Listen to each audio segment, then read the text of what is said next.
Saints fans and who-dats from all over the world. It's time for the Bayou Blitz. With your host, Bob Rose.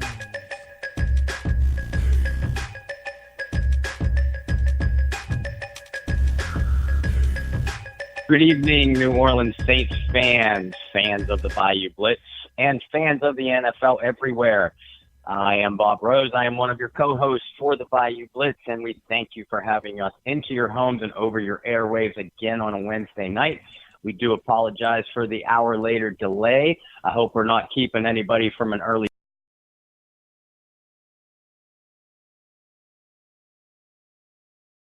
partner in crime, Mr. Kyle Mosley. How are you tonight? What's going on, Mr. Rose? How are you and the family? Family and I are both good. We're feeling a little bit of early winter chill, but we're going to try to ignore that because our football team is hot and at the top of the standings, and that helps us keep a little bit warmer. Yeah, definitely. Especially we need to be hot going up to Minneapolis coming up on Sunday night. It's going to be a pretty good affair. Some redemption is in the air for the New Orleans Saints against the Vikings.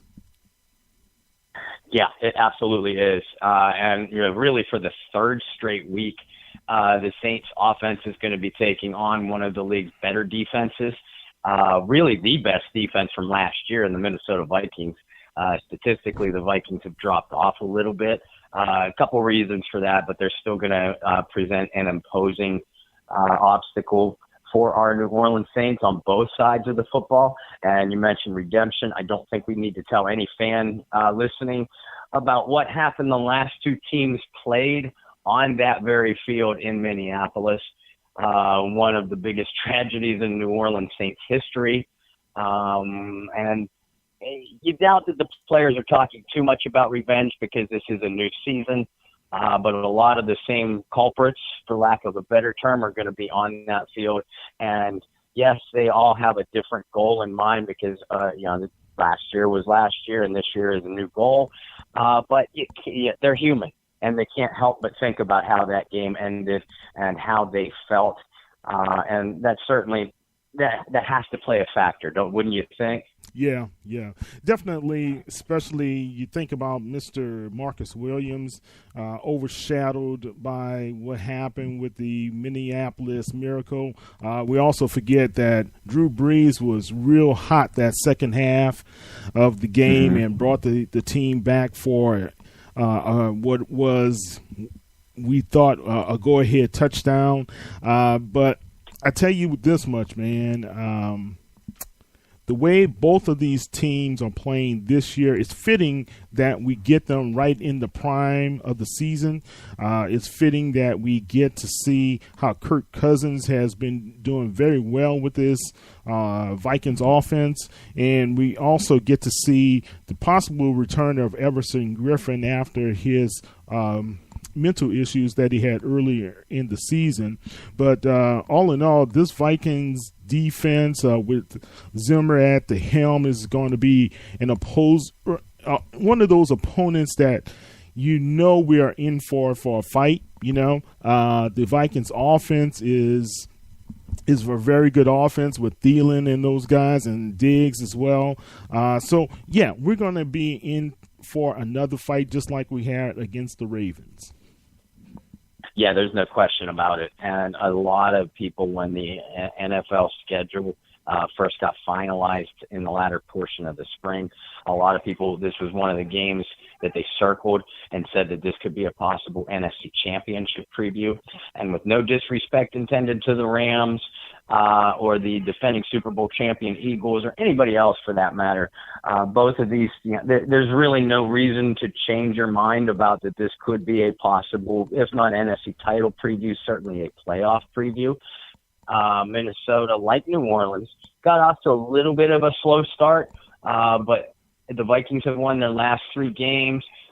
They've been banged up on the defensive side of the ball, part of the reason for that statistical drop-off, but they're starting to get healthy. And I'll be honest with you, I was both surprised and, frankly, a little bit disappointed to hear earlier this week that Everson Griffin might just be back in the Vikings lineup. I was hoping he would sit out one more week for selfish reasons, of course. But like you said, he has missed. I think it's been the last 5 games with some personal issues. So we certainly wish Mr. Griffin well and that. But I would have preferred that he rest an extra week for this one, because he is one of the better pass rushers in the game. When he is right. Yeah, well, think about this. Anybody dealing with mental issues and mental health is a very important subject that most of these players have to deal with, not only during their careers but after their careers as well. I just want to see the young man get well. And I think we need to have him sit out at least another game in order to do so. I know there's still uncertain if he is going to be a part of the contest on Sunday night. A lot of things you have to really take into account since he has missed so many games. He's been keeping himself fit, they said, but I also heard they are concerned they just don't want him to be where he puts himself in harm's way by not completing a play or not looking out for certain nuances of the game where he could possibly injure himself and or cause injury to others. So those are some of the things that I'm pretty sure that Coach Zimmer as well as his staff are going to review before if they are going to allow Griffin back on the field. So but other than that, man, it's just going to be a pretty interesting game. That Dome Stadium is going to be electrified to have the Saints there, remembering what happened before. But that's a pretty good offense, and Kirk Cousins, he's been playing very well. Yeah, he really has. And as many know, he signed a record free agent contract this offseason, not necessarily for the total amount of the contract, but the guaranteed money involved it's mind-boggling. Minnesota did that because they believed that he was the answer to their quarterback problem. They believed that they were only one quarterback, just a quarterback away from a championship last year. And when you look at that roster, it's hard to argue that logic.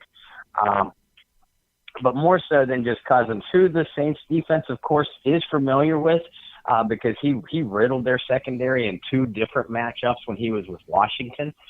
He averaged well over 300 yards passing, around 80% completions, threw 7 touchdowns, no interceptions. So he certainly knows the Saints defense well, and a number of players on that side of the ball. But as we saw from the 2 games against Minnesota last year with 2 different quarterbacks, it's the other players, other pieces on that Vikings offense, that make it, for some reason, it's a difficult matchup for the Saints defense. You mentioned Thielen, and of course, Stefan Diggs. Kyle Rudolph at tight end is one heck of a pass receiving target, and even Laquan Treadwell is starting to slowly live up to that number 1 draft choice billing from a couple of years ago. So that's going to be a very difficult challenge for the Saints secondary, who, again, they did play okay last week against Baltimore, but there were 2 drives that had to disturb any Saints fan, and they were key moments of the game once again, at the end of the first half and, of course, at the end of the game. The Ravens drove down the field with little resistance and scored touchdowns. It was a momentum stealer at the end of the first half and almost a game stealer at the end. It's certainly something that should have sent the game into overtime had Justin Tucker not missed his his first extra point attempt ever, missed. So, the Saints dodged a little bit of a bullet on that one. But given what Thielen and Diggs especially did to this New Orleans secondary last year, you have to be nervous going into this game. Concerned. Ken Crawley is my concern. P.J. Williams is my concern as well. Mm-hmm. I really believe the 2 of those guys right now are not playing their best ball. Okay. But Crawley, what was interesting to me, Bob, I don't know if you caught this, and I'm pretty sure a couple other Saints fans did notice this. Aaron Glenn was beside himself with Ken Crawley. Yeah. Did you see that? I mean, it didn't make any sense when it was, third down, and I know it was more than 10 to 12 yards to go, right? Why are you playing 10 yards off? I think it was 14. I think it was 3rd and 14, if I'm not mistaken. Yeah, why are you playing 10 yards off the guy? And then you give him enough cushion to be able to get to the sticks. You know, you knew it had to be one of those type of – and this is what's so mind-boggling to me. It's about football situations that I just don't see enough young players today are understanding the situation they're in. So how you play your defense is based upon the situation, not based upon what my coach said or whatever. You've got to realize what situation's going on, man. And that was just mind-boggling. I mean, why would you even give up that much possible yardage? I don't know. I don't know he's concerned about Brown taking off down the field, but that was a situation where they needed to pick up that first down or it was going to be a problem. And I think that's what's really has been his Achilles heel this and it's certainly going to be one of the things that we pick the brain of our special guest tonight, Scott Alexander, when he joins us. Yeah. And like you said, you called it situational football, or more accurately, understanding the situation, and that touchdown is the perfect example. You had cornerback coverage on the outside, and they were playing a layered zone coverage, but the corner that was covering, I think it was Brown that did catch the touchdown pass. Right. He passed Brown off, assuming that there would be safety coverage behind him.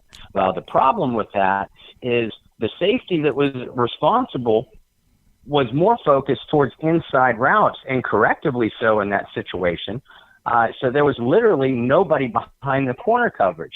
And we saw that a lot early in the season, too. But that was Marshawn Lattimore. That was Lattimore's fault there. Yeah, no, you're exactly right. But the situation earlier in that drive, when the Saints could have ended the game, we saw that all game long, not only from Crawley, but we've seen it much of the time in recent weeks from P.J. Williams, too. Right. You got to believe that the Saints coaches are just telling these guys, no matter what happens, do not get beat behind you. Do not get beat over the top. But I'll tell you what, if they're going to continue to play that far off of my receiver, if I'm the quarterback and if I'm Kirk Cousins this week, I'm going to throw all day long right in front of them, because you're not going to be faced with too many 3rd or 4th and 10, 12, 14 yards to go, because you're going to just pick them apart for 8, 10 yards a pop all game long. And I'll take that, and I'll take that right into the victory column. Yeah. And what was mind-boggling about the Lattimore situation, and we've seen this too many times from him recently as well. Why are you're supposed to be a lockdown cornerback, number one. I'm not passing anybody off. I should not be concerned within 20 yards of the goal line or what's happening underneath, because I think it was the tight end coming across or whatever. And that should have been the safety's responsibility. I'm not passing off my man who could catch a touchdown to try to cover a tight end. I'm just not doing it. I'm sticking with my man. And I just don't understand what is going on in the minds of these guys, man. Is it that they have too many zone responsibilities, or is it that they're just becoming so entranced with I've got to be able to protect my zone responsibility that I'm not really thinking about the situation again.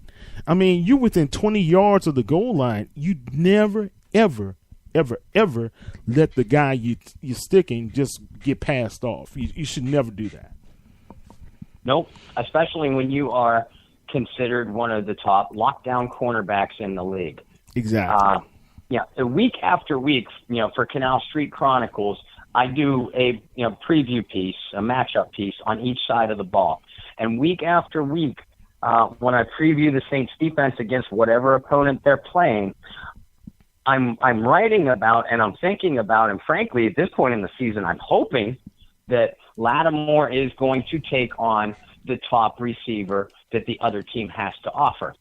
And, when you do that, and without getting into too many complexities about some of these NFL coverages, because it can be confusing, and, we only have an hour-ish long show, I'll instead use a basketball mentality, and an old one at that. It was called a box and one defense.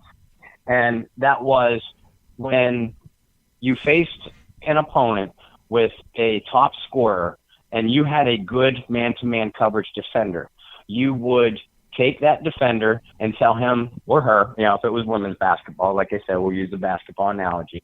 You would take your defender and say, that's your person. You guard them, and the rest of us are going to play kind of a softer zone coverage, for lack of a better term. Mm-hmm. And that basically meant that you were helping out.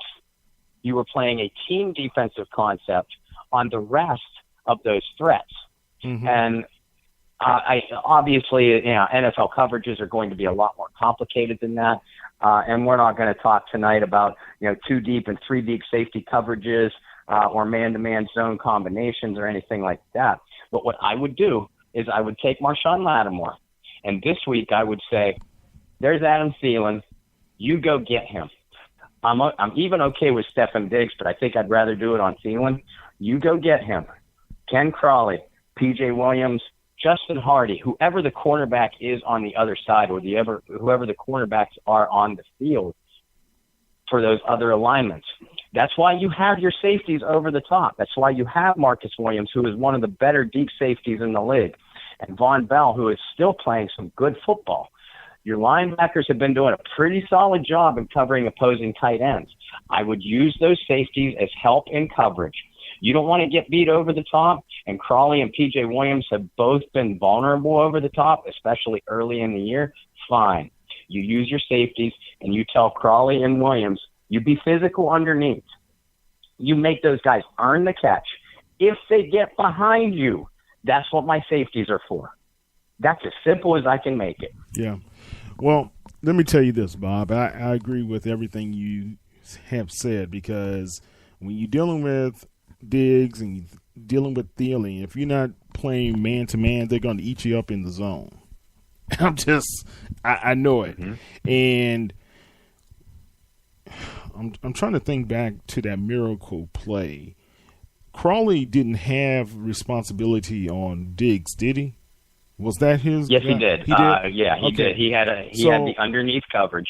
All right. So remember, that was Crawley's fault there, because you're in the last seconds of a game. They got to be able to make a first down. Why are you playing underneath coverage when no one else is coming across? Why are you allowing a guy like Diggs to get behind you? That's what's so mind-boggling, again, right there. So, man, I don't know. Aaron Glenn, I'm pretty sure he's going to be lighting some fires on these guys. Whether they respond or not is going to be on them, man. But I agree with you, man. When we played ball back in the day, it was one-on-one, man-to-man. This is your responsibility. That's your guy. If he catches the ball, it's on you. And we can't say it ain't no other way than just that, but it's going to be a dogfight, man. And you can't really, I don't think playing zone zone helps you every now and then when you need some breathers or whatever, and you exasperate from time to time. But I don't think right now that's going to be the way to play these guys, especially not early in the game. No, I completely agree with you, and I think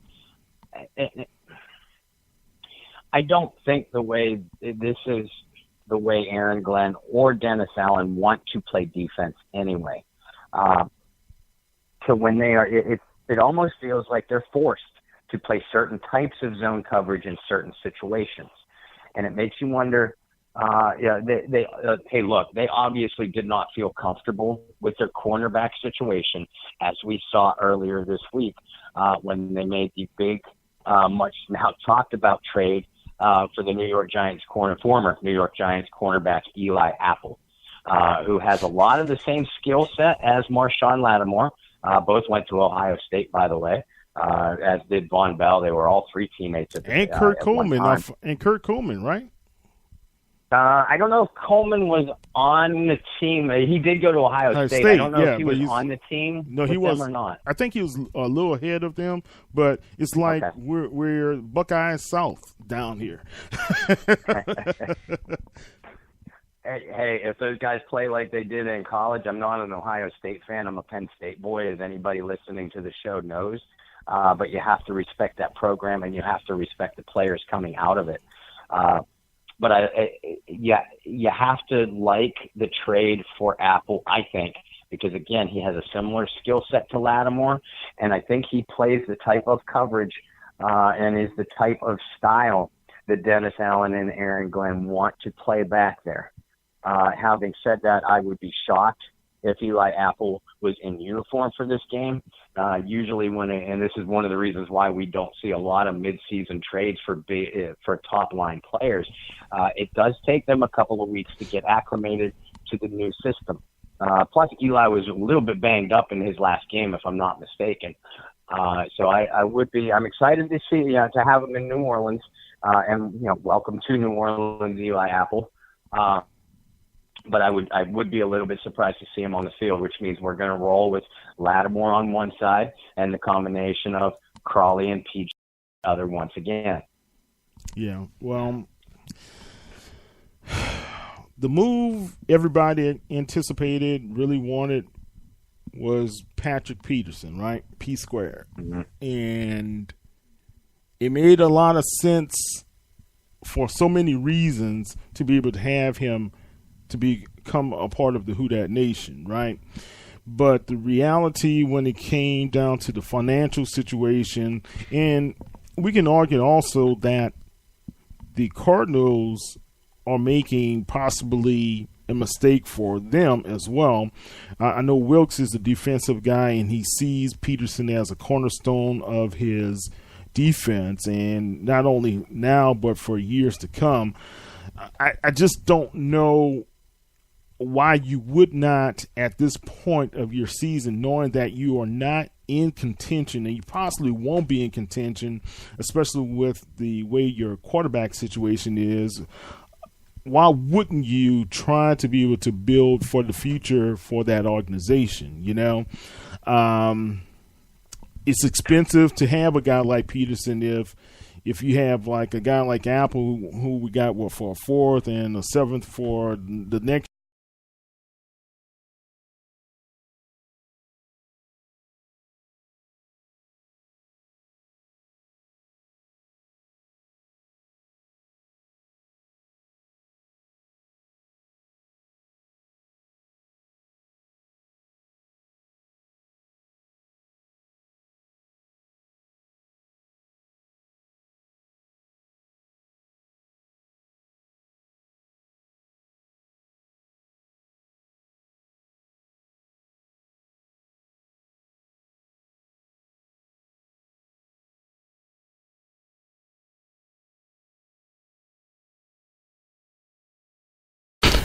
Yeah. As far as a depth, having another former number one right there and possibly taking over for Crawley in a week or two or whatever, if Crawley doesn't play up to his capabilities, why not? I'm all for it. But Bob, let me ask you this, man. They had other guys out there. They had Conley was available. I'm pretty sure those guys are shopping him around. If everybody could be able to really put something together. Eli Apple, his story, and I listen to Bob Papa every morning when I'm driving into work, man. He and Charlie Weiss sometimes, and those guys make some really good observations.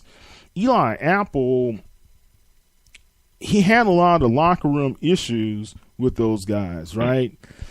I think let me ask this, do you believe coming to New Orleans, those locker room issues are going to be the same?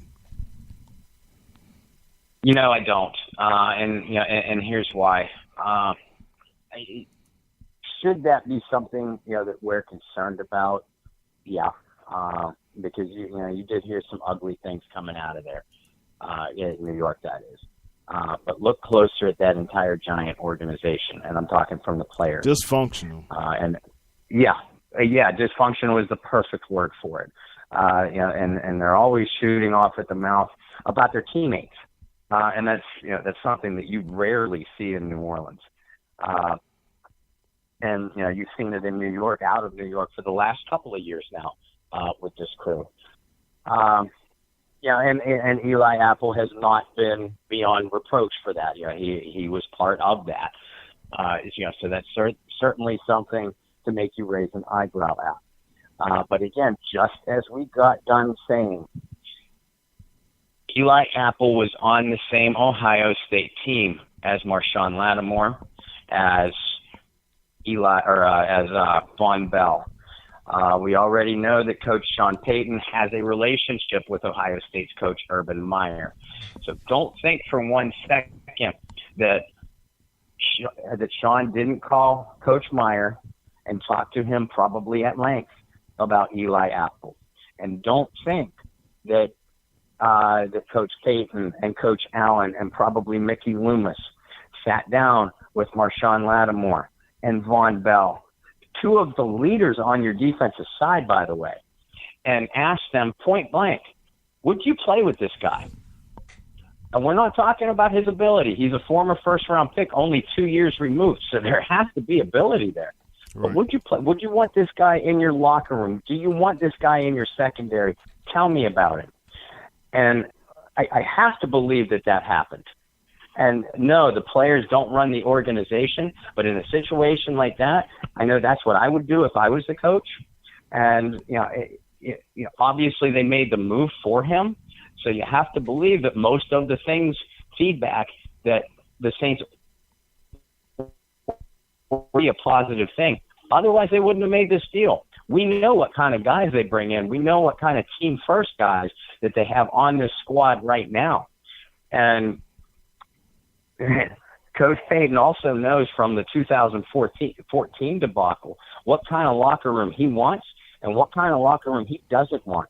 Now, sometimes things can get out of your control, but this is a move that they had control over. So I think all those things, that takes precedence over any kind of rumors about Eli Apple being a locker room cancer. I consider the source, and then I go to the guys who have known him very, very recently, and that's what I rely on. Look, I've been in situations where I was the manager and one of my employees said, hey, look, I got a buddy. He's on the market. He's looking for a job. We need to bring him in. That's a good recommendation, right? And a lot of people say, well, that's a buddy. Well, that's what references are about, right? Your buddies and people right. You have impressed upon their characters that, I want to be working with that person again. And I've had that in my career also where people say, look, I know Kyle, let's bring him on. That was the endorsement I received, and I was extended offers.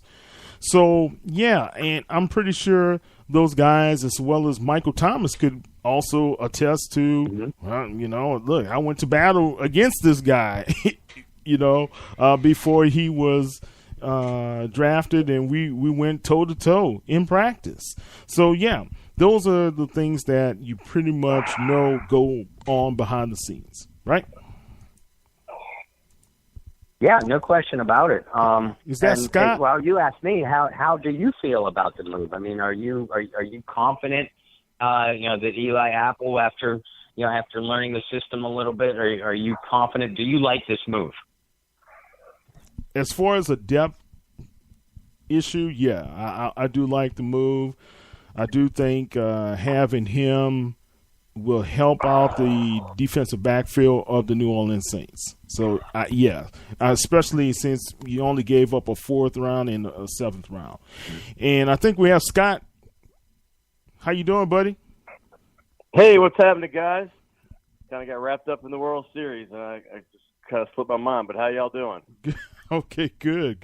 Not bad at all. I just every single year, recently, I can't believe that they're still going to be playing baseball into November. So I'll be honest, I don't get into baseball as much as I used to. It's been about 150 years, so you got to get used to it pretty soon. I'm a slow learner. What can I say? I think it was more of a shock that the NBA we've already had our 3rd game last night. I'm just like, wait up, it's still early, mid-October almost, it feels to me. I guess we're getting to the late part of October, but I remember the days those didn't start till the first week of November. Oh, wow. Yeah, for sure. And the Pelicans are off to one heck of a start. I know you cover them pretty closely, and they seem to have the New Orleans fan base really excited about the start to their year. Yeah, it's been fun. It's going to be a good year here in New Orleans. LSU, the Saints, and the Pelicans, man, they all seem to be rolling right now. Let's hope it continues, though. Yeah, no doubt. Yeah. And before we get into Saints football, I got to ask you, college, because you're such a big college guy too. Is LSU going to beat Alabama? Well, that's a tough if. I mean, they're two touchdown underdogs. The odds would tell you no, but I'm going to tell you now they have a very legitimate chance. The last 3 times they played there, 2012, 14, and 16. 2012 and 14, they had those games won, period, game over, and they let it slip away in the last seconds of both those games. In 2016, they were the far inferior team, but they still managed to be tied 0-0 into the 4th quarter. Mm-hmm. And Alabama had that scramble for a touchdown. Really, the only play they had offensively all game. The video shows very clearly 3 guys being held. I ain't being a homer on this one, but I am. My point is this: no matter how the teams are, when you're at Tiger Stadium at night, the magic comes out. So I'm not going to ever say they can't win, because I think they can win. The odds are just against them, but it's going to be a battle. There can be some bruises after this game. Yeah, no question about it. And obviously, if LSU wins, that puts them squarely in the middle of the conversation for the college football playoffs. So that has to have that fan base thrilled. Yeah. Well, hey, Scott, my question is, I'm looking at the odds makers. Vegas has those guys double digits behind, what Bama could possibly put up on the board. I've got to like the fact that LSU's defensive backfield plays very well and may give those wide receivers some issues. My concern is the young man being out for a full half, the LSU linebacker who unfairly was called for targeting. Yeah, I can't believe this isn't being rectified. I mean, I hate conspiracy theorists, but the fact is something's up. I mean, sometimes the reasonable man factor should come in as what's reasonable in a situation, and everyone knows it's a bad call, but no one is changing it. It's like they're afraid of the ref that made the call or something. It's ridiculous. But fact is, he is the best linebacker in the country, certainly the best interior linebacker in the country, and it will affect them. But you hope that this is a galvanizing thing. I mean, the way that one of the other linebackers is playing, Jacobs, he's been unbelievable. I mean, number 6. Mm-hmm. And then, obviously, losing K'Lavon Chase on the first game kind of galvanized that defense, and I thought he was the most impressive guy against Miami. And I was worried about him after a while. And they haven't played perfect since then, but the other players stepped up to the occasion. And I'm thinking, honestly, everybody's going to be so upset about this. I really think that the crowd's going to be so fired up, and it's just going to galvanize the whole the team, the fan base, and everything else. And hopefully it'll play to their favor. But it's never good when you lose a Devin White, even for 30 minutes. No doubt. Scott, before you joined us tonight, we were talking about the Eli Apple trade. And I'm curious to hear your feelings about it, if you think it's a good move, how he fits into the Saints defense, and how quickly do you think it'll happen? The quickness, I don't know. He's a smart guy. I do know that. Apple, I follow recruiting. I knew about him when he was in high school. He was a top 10, 15 prospect in the whole country. And I'm not talking about position. I'm talking about overall. Went to Ohio State. Keep in mind, by his second year in Ohio State, he was the defensive player on that team. I mean, MVP, I should say. That's a team littered with pro prospects. So he's well thought of. He didn't fit in for whatever reason in New York. I mean, he has started, I think, 23 games. It's never a good thing when the first thing you think of when you mention a guy's name is his mother. Unfortunately, that is kind of like Pavlov's dog with Eli Apple, kind of like with Lonzo Ball and LeVar Ball. It's not that extreme, but the fact is this guy's got a lot to prove. The good thing is he's an immense talent. He's a 4.4 speed guy. He's a cover guy. He's a good football player, and he's only 23 years old. And you got to keep that in mind. He is, he's got some growing up to do, and hopefully he's learned some lessons. But the locker room in New Orleans, particularly the media, is a lot more tame, and you got more established veterans. I know Eli Manning is sitting in New York, but he's kind of a little bit of an idol because you got characters like Odell Beckham Jr. who just kind of steal the show and things become a sideshow. In New Orleans, it's not like that. Ever since you let go of the characters on this team, and we know who they are, a few years back, you've got a professional locker room again, kind of like you did during the Super Bowl era. But I really fully think this is a good move for us. Everybody wanted Patrick. We all know that. He's a guy that wanted to be here. He's a local guy, meaning that he went to college here. He's from Florida. But the fact is, Eli Apple, this is one of the teams that he has been high on for a long time. I mean, I remember him saying he wanted to be drafted by the Saints. And you know what? Wanting to be where you're at does help. And I'm not just trying to find excuses why I think he's going to be good. I'm just trying to tell you reasons why I do feel like eventually he'll be a decent fit. He's not Patrick Peterson. He'll never be Patrick Peterson.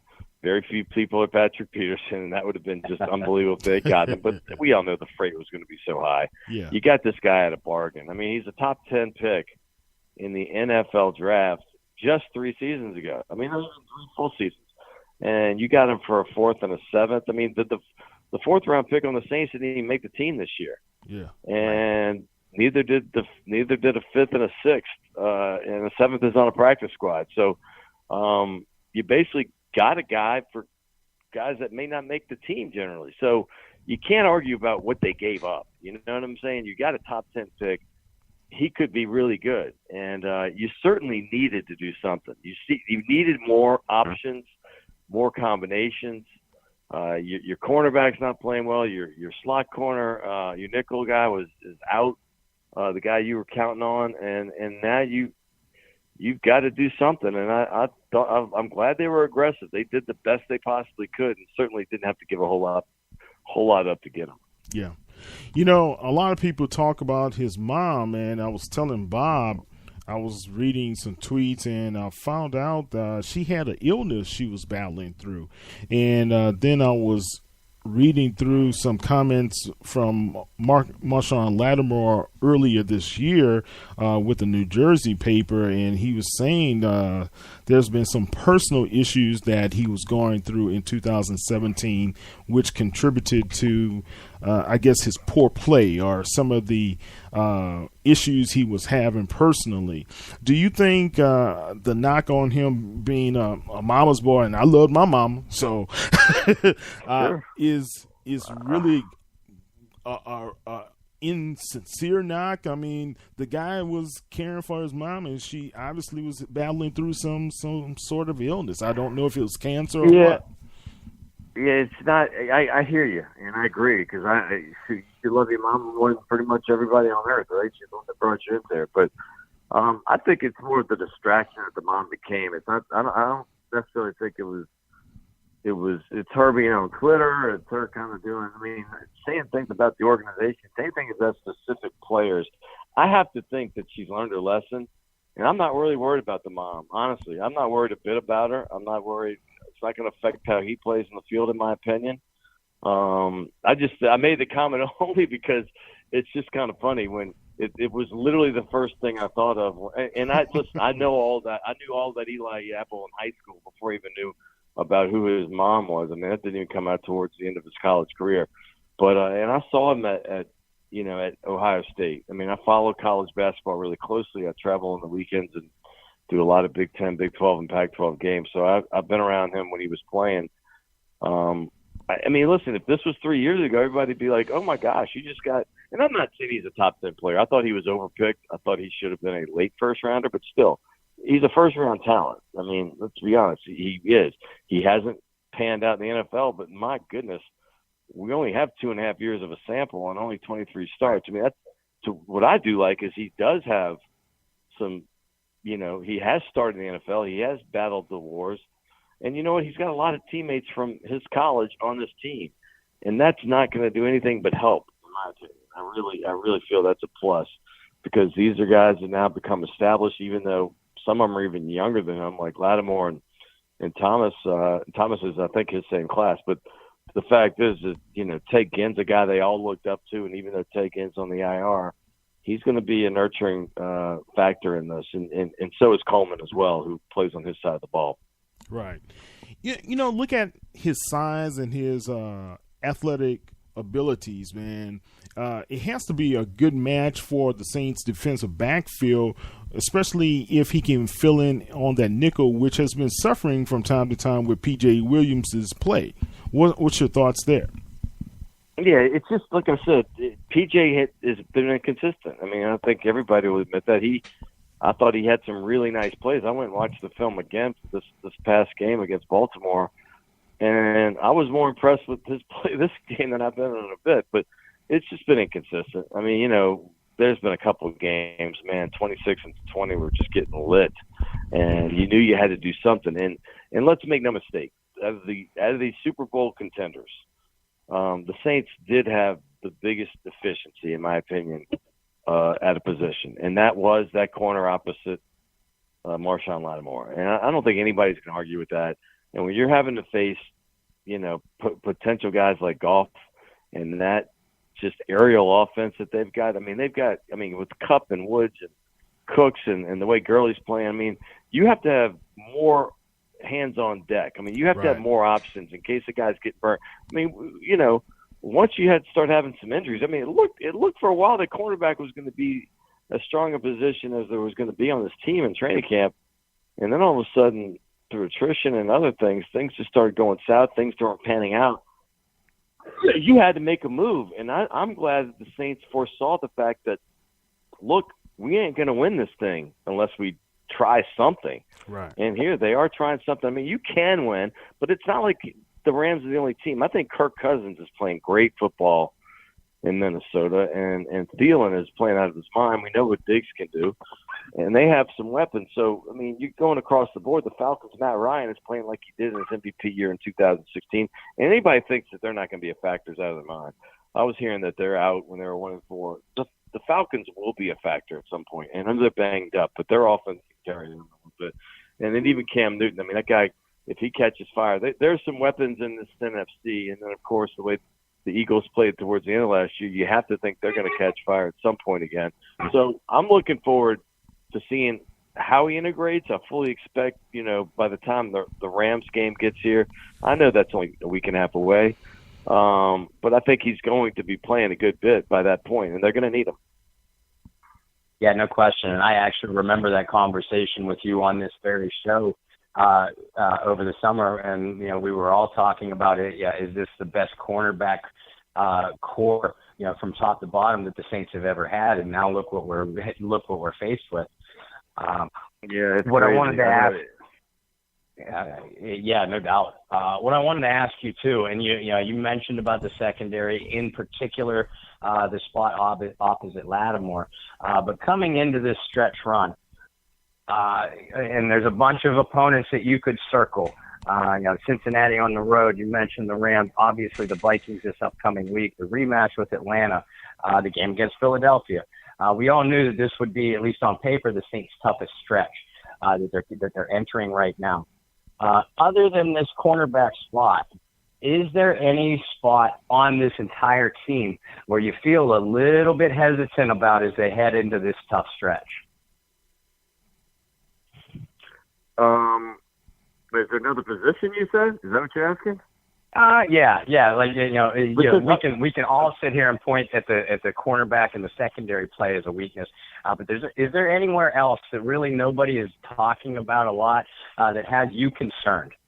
Well, I mean, listen, attrition is what concerns me more than anything. I am encouraged with the way Davenport's been playing. Early in the season, I thought the defensive line scratched the first game, but after that, I thought they were kind of carrying the defense a little bit. I thought the linebackers were starting to get it. DeMario Davis, I think, is playing really good football. The offensive line, I got to see Andrews Pete getting back in the game. I mean, listen, I think the Saints offensive line, the 1 through 5, when they have their normal starting 5 in, is really almost as good as any in the league. Drew Brees has got a quick release. He doesn't get sacked much, and these guys are blocking very well. So, you lost Ginn, you lost that speed factor, which stretches the field for you, so that concerns you a little bit. You knew you weren't going to get a ton from the tight end, so, I mean, just, when you didn't get one of the big free agents, but, I think Watson is playing pretty well. I thought he had a great game against, not even counting the touchdown. I just watched him from the line of scrimmage and things he was doing, and he had some catches, too, against Baltimore Ravens, so I'm just looking at this, another shot off the Green Monster. These Red Sox are tough, by the way. But I think the Saints are going to be fine. Here's the thing that concerns me. If you want concern, you talked about this gauntlet coming up, and it's a gauntlet. I mean, if I go through this one by one, the only game that you would look and say, man, I think that should be a win, is at Tampa Bay. And, oh, by the way, you got smoked for 48 points by that Tampa Bay team. Because if I look at this, it's at Minnesota versus the Rams, who are the best team in the NFL right now. Let's make no mistake about that. Top to bottom, offense and defense. At Cincinnati, scratch that Kansas City game. They've had a great year. Philadelphia, the Super Bowl champs. Atlanta, erase all bets. You know what happens in those games. At Dallas, it's at Dallas. I know we should win that game, but the fact is it's at Dallas, and they play some tough D. At Tampa Bay, note what I just said. At Carolina versus Pittsburgh, maybe the third most explosive offense behind Kansas City and L.A., and then you're Carolina again. I mean, honestly, that's a rough 10-game stretch, man. I mean, seriously, I'd look at that stretch and say, wow, if you can go 5-5, that would be not too bad. And 5-5 would put you at 10-6, which I think a lot of people thought they'd be at the beginning of the season. Ideally, you want to go 6-4, 7-3, but that is a tall task. And I think if you can go 6-4, it might not sound like you're finishing strong, but with that schedule, I think you're finishing pretty strong. Yeah, it's very, very combative, very, very, how do I say it? I mean, the matchups are going to be an issue for the Saints, right? And who plays well, who's able to create more turnovers, and who will limit their mistakes in that stretch, of course, will have more of an opportunity to win. But I think going through those battles, and if we are able to get to the playoffs, Scott, you would figure the Saints will be in a good position, because we may see a couple of those teams in the playoffs if we get there. You're going to see. I mean, these are the teams you're going to see. Yeah. Honestly, I'm looking here, and I don't see another one that you could see. I mean, think about it. I mean, except for maybe the Packers, that's it. I don't see the Bears making the playoffs. I mean, I know their defense is good, but they're not making it. But you're talking about Minnesota, L.A., Philly, Atlanta, Carolina, okay? Those are the teams you're going to see in the playoffs, and add the Packers to it as a possibility. There's no other. So, yeah, these are the squads. And you know what? I don't mind. Like, if they had lost to Baltimore, you know this. You guys follow the Saints and the NFL very closely. I know that. you want to win these NFC games. Yes. And you want to split between Minnesota and LA. I mean, you know how great it would be to win both, and that's a possibility. It is. But if you can get a split there, how about this? Let me throw Philly in that mix and say win 2 of those 3, then you're in the driver's seat. Because if you win 2 of those 3 and you drop, say, at Cincinnati, I know that's the Cincinnati and Pittsburgh are the 2 AFC games you have left. You don't mind losing those nearly as much as the NFC ones, particularly because we play all the teams you're going to have to go to tiebreakers with. Right. Exactly. And I'm talking about for home field advantage and stuff like that. And I'm assuming the Saints are going to win the division. I'm assuming LA and Minnesota. If you can get by Minnesota, LA, and I'll even throw Philly in there because if somehow, the Saints get into a wild card position and then Philly gets at home, because they won that weak division. I mean, those are literally Minnesota, LA, Philly, who you play 3 of the next 4 weeks. Those are literally your most, probable competition if you get into an NFC championship game situation. Yeah. And also, look, we got the Panthers breathing down our necks right now. No, they're a good football team. Yeah. They're a good football team. And they're right. They keep getting these miraculous wins. They shouldn't have beat the Giants. We saw the 63-yard field goal. And they certainly shouldn't have beaten the Eagles when they're up 17-0 late in the game. Exactly. But they're getting it done. And so, you know what? They are dangerous, and they're hungry, and they want to beat the Saints after losing 3 in a row last year. Definitely. Oh, yeah, and that's always been one of the more underrated NFC rivalries. I mean, these two teams just beat each other up on the football field, regardless of outcome. And to your point, we thought, the Saints had to go on the road at Minnesota last year in large part because they lost to Minnesota and they lost to the Rams during the 2017 regular season. So as a result, they entered the playoffs as the number 3 seed. I think your point is well made and definitely valid that you need to show. I mean, your first goal needs to be to get into the dance to earn one of those spots. But ideally, you don't want to go on the road if you have any choice against these guys. And they're going to have you just ran down the schedule. They have everybody except Green Bay. So they literally control their own destiny. No, they do. And you know what? The fact you just made a great point because what you said earlier before you started on with the conversation, last year, we didn't fight the Saints. I mean, how many times do you think the Saints would have lost that game in the Dome and they're in a playoff situation? I don't think so. The Saints played horribly in the first quarter and the second quarter as well, and I think we were all kind of surprised that the Saints came back. People kind of forget that they were way out of that game. Yeah. They made a miraculous comeback. All anybody remembers is how they lost it at the end. But I think because of what you just said, Sean Payton is keenly aware that how important these games are because they need it, not just want it. And more so with Minnesota than LA. LA, the Saints, we all know it's no secret. I mean, the Saints are better indoors. The Saints are better on turf, right? But the Saints are obviously better with the home crowd. But LA doesn't really have this massive home crowd advantage. The only advantage they're going to have is more that it's on grass. That's if you're playing the Saints, that's not what they generally excel at. And I'm not saying they can't win on grass. They proved it at Baltimore, but it took a miracle for that game not to go into overtime. The fact is you want to be home, and to win these games is paramount to making that happen. Hey, listen, you're as much of a historian, a football historian in particular, as I know. Put Drew Brees' passing yardage record into historical perspective for us. I'm a little bit older than y'all, so I do remember a lot of the old stuff, and I do appreciate history. Hold on, Scott. Now, I think I'm the elder statesman, but go on, man. How old are you? I'll be 52 in December. I'm 53. So okay. Well, you got it. Okay. Oh, guys, I'm only a couple years behind you. It had nothing to do with age. I mean, all 3 of us are historians, so that's. All right. Well, we all are the same. We all are in the same, but you just look so young, Bob. But the thing that you can't get caught up in the numbers. And I'm going to say this: I personally think Drew Brees is the top 5. Possibly even higher quarterback in NFL history. So it bothers me when I hear people that have no idea of what it takes from other cities and states and these analysts and even some former NFL players. Heck, I had Zach Street, who blocked for Brees for 12 years, on my TV show the day after, Brees got the record from Peyton Manning. And he was livid about some of the things that he had seen. And he's like, dude, I mean, people don't know how amazing it is to have this guy on your team each and every week. We realize it. But people like Maurice Jones-Drew and those clowns that were at the NFL Network saying all that, they don't get it. Crazy. So when you ask me a question about historical, I do know that Joe Montana wasn't able to have this kind of offense. And I do know that Montana and Unitas and these guys had a harder time having open receivers because those guys are getting held mugged under the ground. I do know that there's a difference.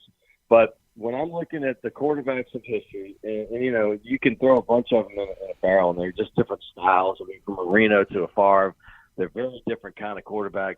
Peyton Manning, Tom Brady, they're all great. But Drew Brees has to be mentioned with them.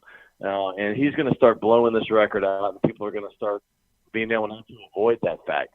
I think the fact that Manning helped himself tremendously in history by getting that second Super Bowl win, although he didn't have a whole lot to do with it, except for the great leading. I think the Brees is another one. I think there'll be no discussion because it's always about these guys that have 1 or 0 titles that don't seem to get the credit they deserve.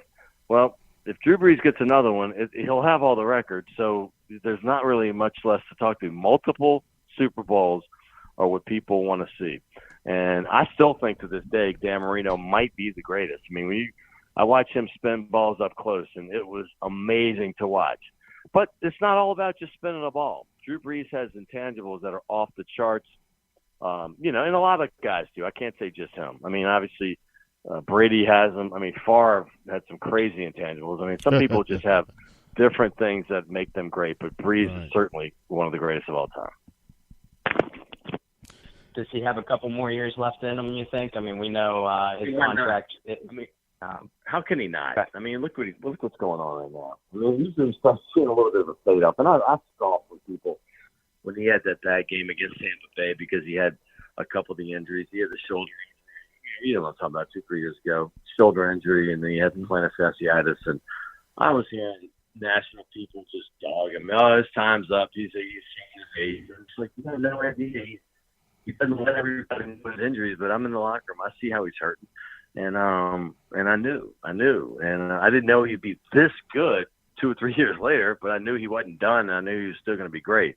He is playing as well as he's ever played. And it's just a marvel to watch. And then, we're happy to seeing a guy named Tom Brady doing the same thing. So we're watching 2 incredible things happen before our eyes that have never happened before. Right. Looking at the MVP race, and a lot of people put him right in the mix with Gurley, Patrick Mahomes, of course Brady as well. But I've got to say this, man. Me personally, I would love to see him have the MVP, but I would prefer to have him have a Super Bowl MVP versus anything else. Well, Kyle, I can't disagree with you, sir. I mean, it's a shame that he didn't have that title as MVP next to him. I remember he got offensive MVP or whatever that one year. Yeah, and right. I think that's a consolation. The MVP you're right. I mean, listen, it would be nice, and you're going to see one day people that are, shoot 20, 50 that year, and they're going to be like, well, yeah, if Brees is so great, how could he never have been MVP? Well, there's something to be said. I thought 2011 he should have been the MVP, and he was second that year. Right, I thought that was just one of the greatest years of any player in history. But the fact is, Super Bowl MVP would look a whole lot better than just another MVP during the regular season. Yeah, and if memory doesn't mistake me, man, the guys who have been MVPs have lost the Super Bowl the past few years. So, I'd rather him not have that title and go and win the Super Bowl. I like the way you think, sir. Scott, I mean, you highlighted how huge this matchup could potentially be in the overall standings with Minnesota this week. The Vikings are a little bit banged up on defense. Kyle and I were talking how Evers and Griffin might be back in the lineup. but even if he is, it's probably on a limited basis. And they have some concerning injuries in the secondary. But we know how well the Minnesota offense has matched up against the Saints defense in the last few games that they played. How do you see this game going? It's a tough one, man. Because listen, you watch the Washington game, you remember, and everything just seems so easy for the Saints. I mean, Washington is not the best defense in the league, but they're certainly in the upper echelon. I mean, the upper half, as I should say. And then you go and see them play against Baltimore. And Baltimore, they had that 20-play drive, and they didn't get anything out of it. But they hung in and played tough. You ask me how I see it. I see this being a tough game for about a half. And if the Saints get behind, they'll start opening it up a little bit more. But Minnesota is tough. I mean, they were kind of on the ropes a bit. People were questioning them. I mean, when they went to New York and the Jets, and I know the Jets are playing better, but they were only a 3-point favorite. I'm like, hold on. Why is this team not getting the respect they deserve? I know the road's a hard place, but Minnesota is on the shoulders of both teams. And they show the rest of the league they are. So they're gaining confidence. I think Cousins, talking about MVP, he's not the MVP, but he is certainly one of the top 5 quarterbacks playing right now in the league. And I put him right about 5th or 4th. We all know that 2 or 3 that are ahead of him, but he's playing very well. So this is going to be a hard-fought game. We can talk about revenge all we want. When we go on the field, there are going to be some haymakers thrown, and I don't know. I mean, I honestly don't know how it's going to go. I picked the Saints to win this, but I'm trying to be a realist. I could see them win it by 2 touchdowns, but I could also see Minnesota taking it by 2 as well. This is going to be one of those dandies, and I'm glad it's a Sunday night game so the whole country can see it. Yeah. I agree with you. Looking at the game, and I know those guys are going to be without some critical guys like Dalvin Cook. He's not going to be a part of the game. But Cousins has been on fire, man. 70% of his passes he's thrown, and that's really good for a quarterback, man. The only thing is, I think if our pass rush can get to him, I think he's in double digits sacks right now. So we've got to put some pressure on him up front.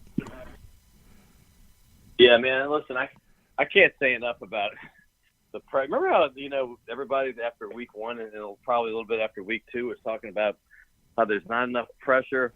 The Saints aren't getting it done up front, but man, they have answered the bell. And Cam Jordan doesn't get to everybody, but it seems like he makes a pressure on just about every play. And I hate to compare around the league. We all know that he's now elite, and it's probably a couple of years too late to get on recognized for that. But it's contagious, and the pressure they're putting on is going to be a big part, because that is one factor that I think the Saints may have an edge. Because and that's weird to say, because Minnesota used to have these great offensive lines, but their offensive line ain't what it used to be. And if the Saints can put some pressure on Cousins, he'll fold. I mean, he will fold like a cheap folding table.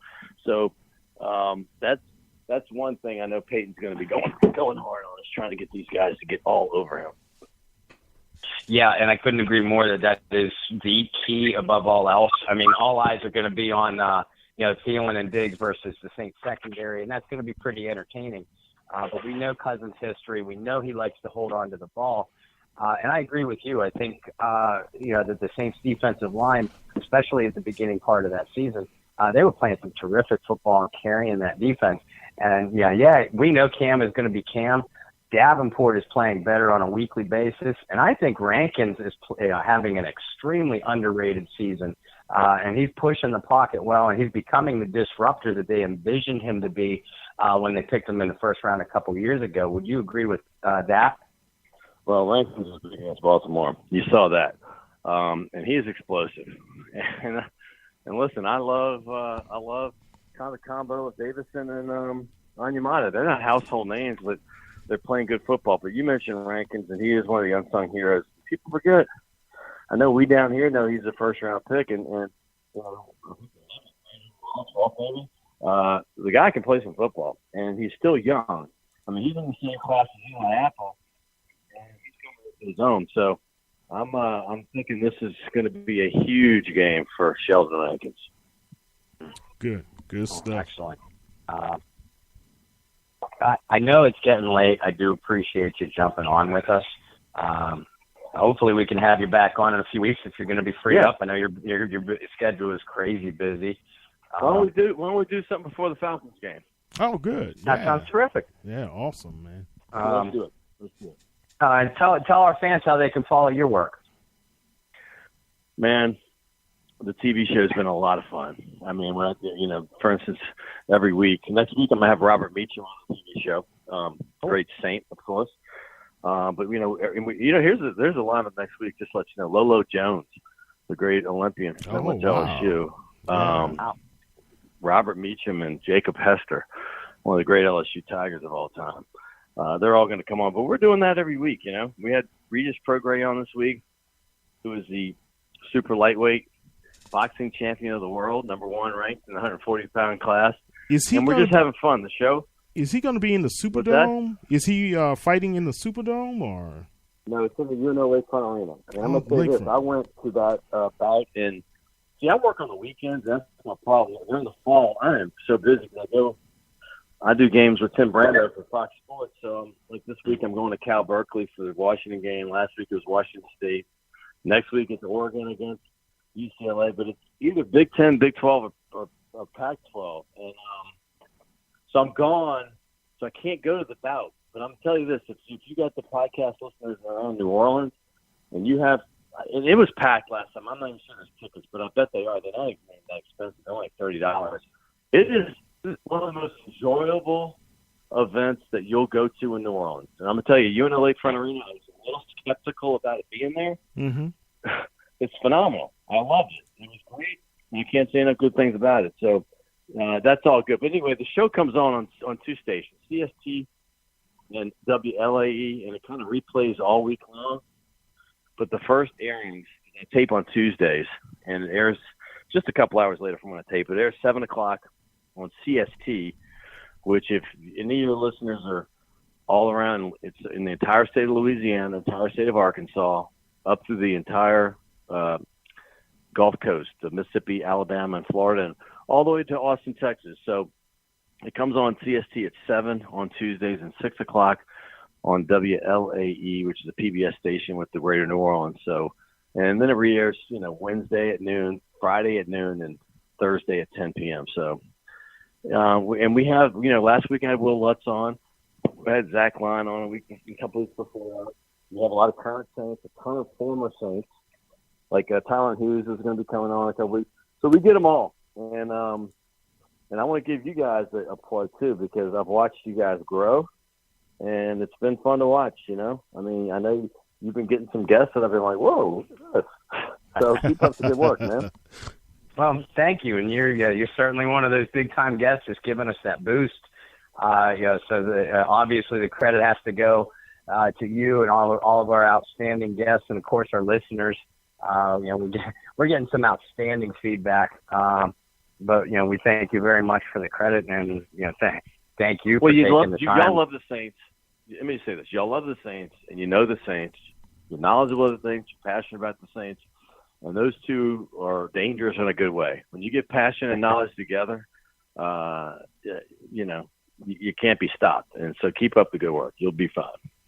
Oh, thank you, my friend. I really appreciate that. Good stuff, Scott. Thank you, man.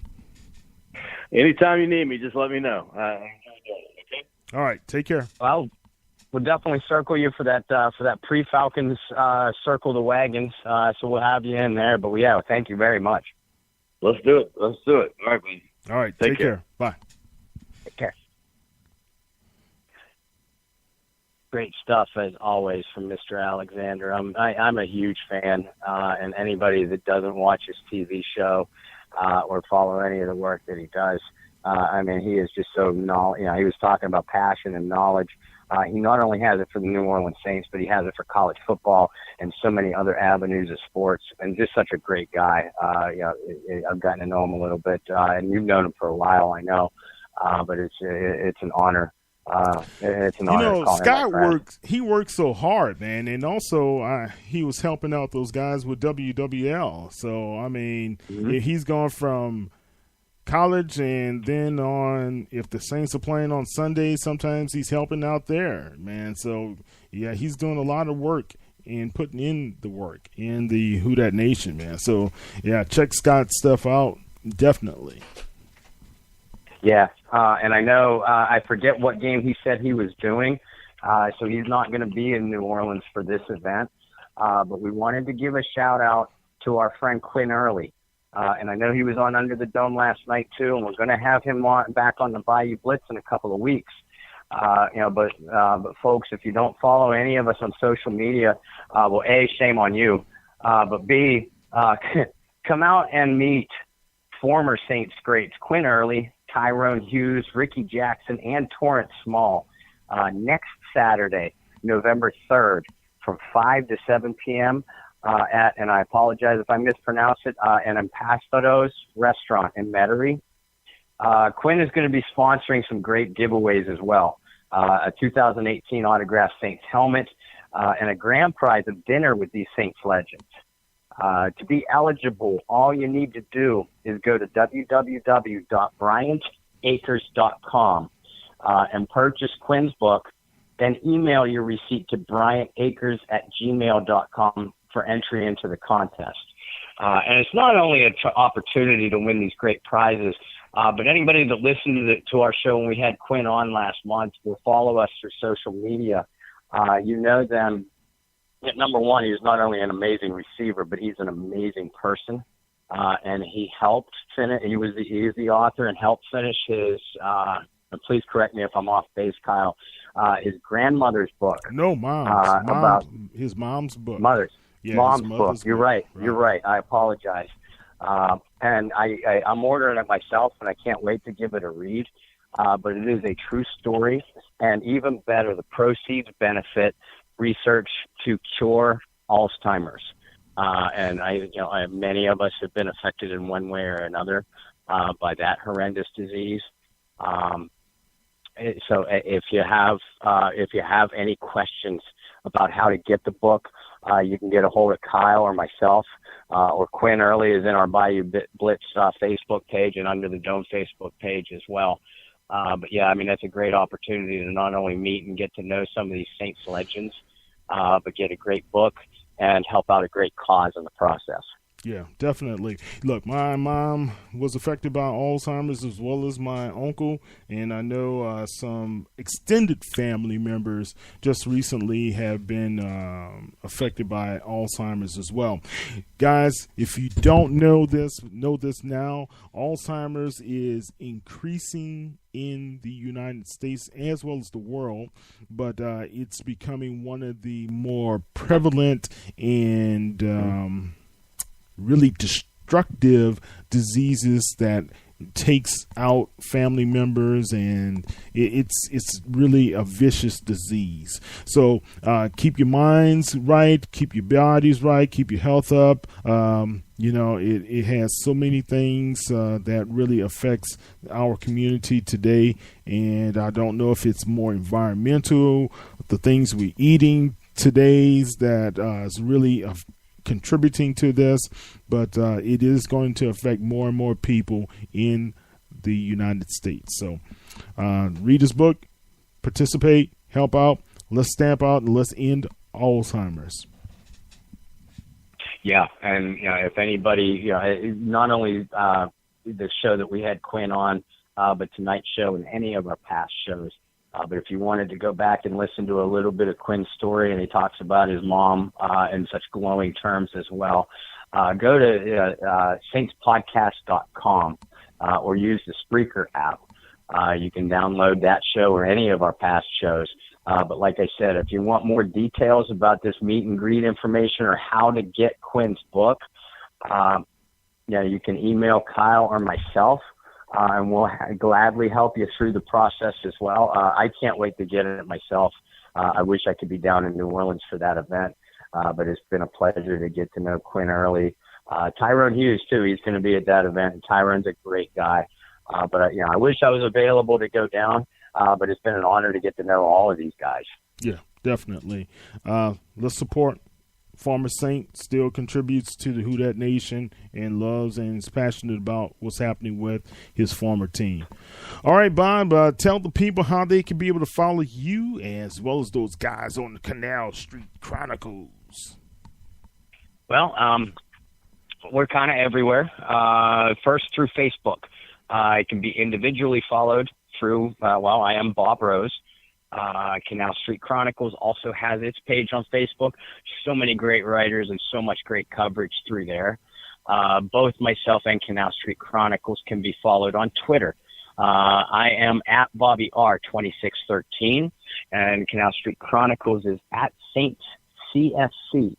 And then hopefully everybody that's listening to the show already knows about our outstanding Facebook page, Bayou Blitz, and so many other great Facebook pages through Saints Nation, Saints discussion groups.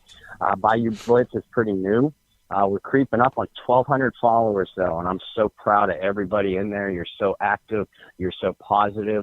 You ask questions. You help each other out with the answers. You help us out by giving us your support and love and show suggestions. Keep them coming. We're all ears for suggestions, comments, criticisms, everything. But we thank you and we love you for your support.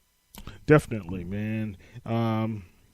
You're doing some good work, man, putting out some good stuff on Canal Street Chronicles. And also you had a great article for Big Easy magazine. Just keep up the great work. As always, Mr. Rose. Don't forget, Saints fans, you can be able to follow him at Saints News on Twitter, at Saints News on Facebook, as well as Instagram. You can also follow us at www.saintsnewsnetwork.com, where Barry Hurstis and his articles are posted on a daily basis, as well as you can also check us out 24/7 on www.saintsnews.net. Sometimes I put up little postings every now and then there, man. So you can be able to check out some little nuggets. And we love when you do. And some poll questions. I'm starting to love these poll questions that we got out. Man, especially, I'm just going to read this poll analysis, Bob, if you can give me just a quick sec. I put out a poll, Saints fans, and I wanted to know what your thoughts were on the Eli Apple trade, man. And it was split down the middle, Bob. I mean, out of all the inquiries and people who engaged on that poll, man, it was almost like 51% thought it was a positive trade. Man. Yeah. I was shocked. I'll be honest. I saw the poll and I was a little bit surprised at the result. I personally think that the mass majority that didn't like it just wanted Patrick Peterson in the Saints uniform so badly. And I understand it. I do. And Peterson is a great talent. But listen, and I'm even more encouraged after what Scott had to say about Eli tonight, because he's as close to he's as much of an expert as they come. And now obviously, as you and Scott both pointed out, and as we all know, Eli has a lot to prove once he gets onto the field. But this move could be great for the Saints. I understand the poll, and I understand how it was sort of pretty close to split down the middle, like you said. But I'd like to give the young man a chance. I'm excited for the move. Yeah. Well, hey, let me just say this, because I'm rereading, and we've had some more contributions since then. We put out there, how would you rate the Saints trading for Eli Apple? Now it's 60.5% say it was a good trade. Then will Eli Apple make an immediate impact on the Saints? 67% said that's a possibility. And are you disappointed that the Saints could not trade for Patrick Peterson? 53% say yes. 9.4% say no, and 34.4% say they were praying. and 3.1% say it would not have mattered anyway. So thank you for guys taking your time to answer and contribute and engage in our poll there. But Bob, I'm looking forward to a real special night on Sunday night. The Saints usually do very well on Sunday night, but we have a great opponent. We're playing another purple team in a row, and let's see if these guys can go up to Minneapolis and come back and vanquish the Vikings. Going to be a great show, no doubt. Like you said, yeah, the powers that be put this game in a prime time matchup, and why wouldn't they? They are two of the top teams in the NFL, and they know each other very well. You know what they say. You know, matchups make mayhem sometimes, and I consider these two teams to be closely matched. It's going to be one heck of a ball game. Look. Remember, I always use this analogy, like a boxing analogy, gut punches, body blows, right? And if you look at what happened with the Ravens, and I know it was a 20-play drive, and Sean Payton went for it on 4th down, and we were successful, and those guys went down the field, and unfortunately, Taysom Hill, they got too cute at the end, in my opinion. But anyway, that 20-play drive, you've got to applaud the aggressiveness. You've got to applaud they really that really hit the psyche of that Ravens defense for the rest of the game, and that's what really I was happy about more than anything else, that we really affected them, because the Saints became the only team this year to score in the second half against the Ravens, and also that the only team to score a rushing touchdown against those guys as well. Wow, come on! I mean that meant a lot. All what very we were impressive. Doing. You know, impressive.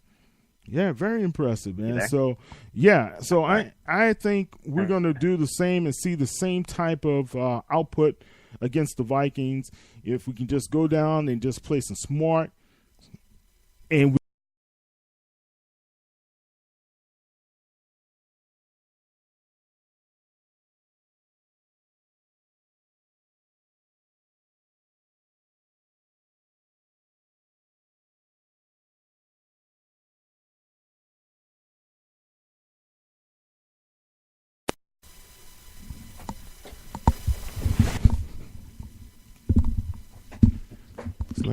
hey, Bob?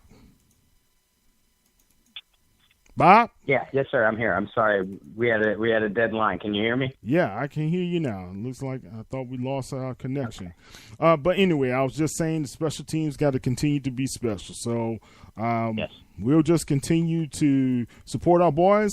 Saints fans, don't forget, Sunday night football, our boys will be in prime time on NBC. What's that again? NBC.